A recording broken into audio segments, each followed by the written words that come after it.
Do you think Boss Toyo, also known as Jason Losadas, content creator and the businessman who runs a business called Pinoy Pawn Stores, would be interested in buying a Paris Olympics gold medal? Let me know in the comments. Do you know that the Olympic gold medal awarded at the Paris 2024 Olympics, like those in recent games, is not made entirely of gold?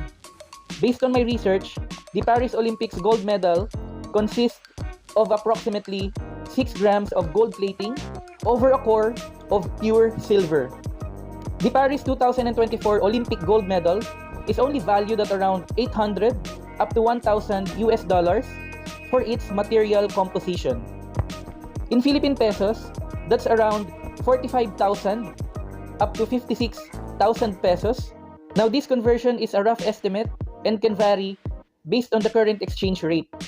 Now, my takeaway is that the true worth of the Paris Olympics gold medal lies in its symbolic and historical value, representing athletic excellence and offering athletes prestige, potential endorsements, and significant national rewards in sports and in the game called life.